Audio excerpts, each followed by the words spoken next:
آج ہم عنقریب شائع ہونے والی چند دلچسپ اور خوبصورت کتابوں کا تعارف کرائیں گے۔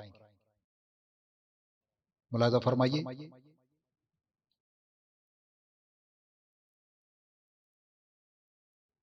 دیوانے دیوانہ، یہ منفرد لہجے کے شاعر جناب دیوانہ پوڈری کا مجموعہ کلام۔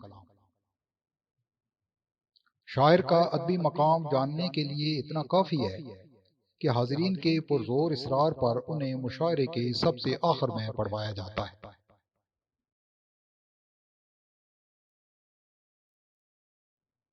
اتنا آخر میں کہ جب منتظمین قالین وغیرہ سمیٹ رہے ہوتے ہیں۔ حسن اتفاق دیکھیے کہ قبلہ دیوانہ کے اندر کا شاعر اسی سال دریافت ہوا جب انور مسعود صاحب نے فرمایا تھا کہ اس سال خربوزے اور شاعر زیادہ ہوئے ہیں۔ خربوزے تو خیر اسی سال ختم ہو گئے تھے، البتہ اس ماڈل کے شعراء میں سے فقط چند دانے ہی راہی عدم ہو سکے، جبکہ باقیوں نے مشق سخن جاری رکھی جو کسی قومی المیے سے کم نہیں۔ نوبت با این جا رسید کہ دیوانے دیوانہ زیور طبع سے آراستہ ہو کر منصع شہود پر آنے کو پا برکاب ہے۔ دیوان اتنا ضخیم ہے کہ لڑائی جھگڑے کے کسی وقوع میں بطور ہتھیار استعمال کرنے پر ضابطہ فوجداری کی دفعہ 337A2 بھی لگ سکتی ہے۔ اس لحاظ سے کتاب کو قابل دست اندازی پولیس شاہکار بھی کہا جا سکتا ہے۔ بعض نکات صدقے دل سے سمجھتے ہیں کہ اگر حضرت شاعر نہ ہوتے تو مشاعروں میں انڈے اور ٹماٹر ہمراہ لے جانے کا رواج فروغ نہ پاتا۔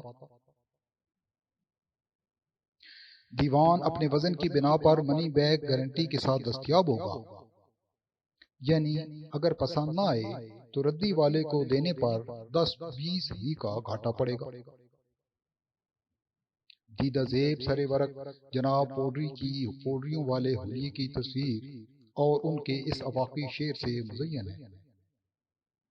اگر بے وفائی دیوانے سے کرنی تھی پہلے ہی بتا دیتے، دنیا بہت بڑی تھی کسی اور سے دل لگا لیتے۔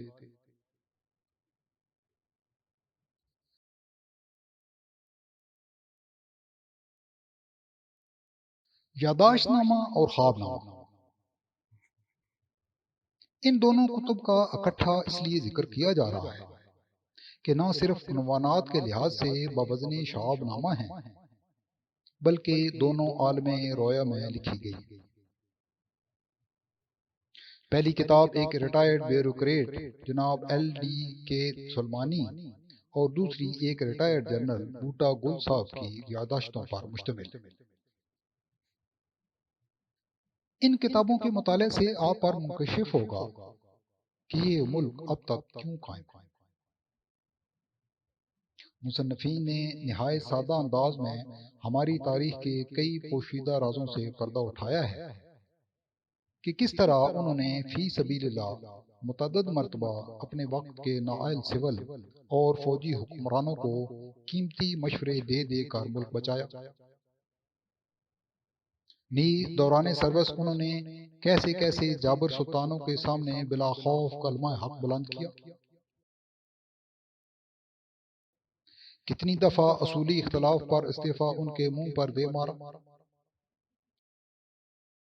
کیسے اپنے لیے آؤٹ آف ٹرن ترقیوں کو بنوکے جوتا مسترد کیا، اور کیسے پرلے درجے کی دیانتداری اور دلیری سے ملک کی اور ملکی خزانے کو قومی امانت سمجھ کر اس کی حفاظت کی۔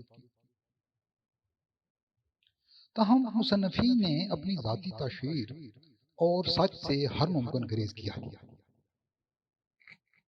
چونکہ مصنفین دولت کو ہاتھوں کی میل سے زیادہ اہمیت نہیں دیتے اور ان کے خیال میں اربوں کی بے وقت جائیدادوں نے بھی یہی رہ جانا ہے، لہٰذا ان چیزوں پر ایک لفظ بھی ضائع نہیں کیا کہ وہ کس قومی خدمت کے عوض اور کہاں سے ان کے حرم میں دارائیں۔ قائرین کے لیے انتباہ ہے کہ ان کتابوں کو ایک ہی نشست میں ختم کرنے کی کوشش نہ کریں۔ جب بھی بلڈ پریشر ہائی ہونا شروع ہو جائے کتاب بند کر دیں اور فشار خون نارمل ہونے کا انتظار کریں۔ چٹیاں کلائیاں بھی،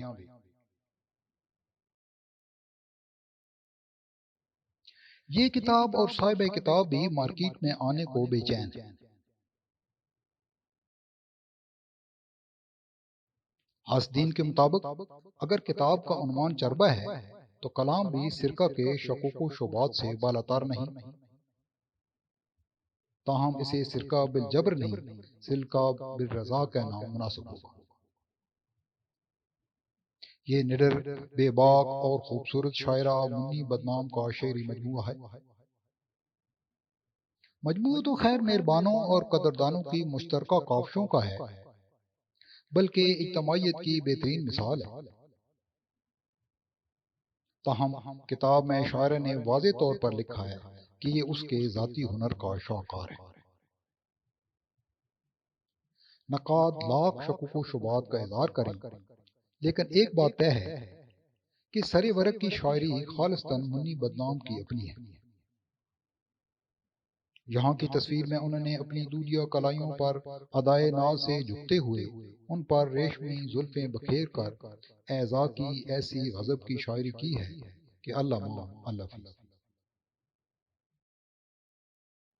اگر آپ شاعرہ کا حسن بیان تک دیکھنا چاہتے ہیں تو آج ہی اپنی کتاب بک کرا لیں، ورنہ وہ مارکیٹ میں آتے ہی یوں ہاتھوں ہاتھ بکے گی کہ آپ ہاتھ ملتے رہ جائیں گے۔ قیمت زیادہ ہے لیکن اللہ مالک ہے، رائگاں نہیں جائے گی۔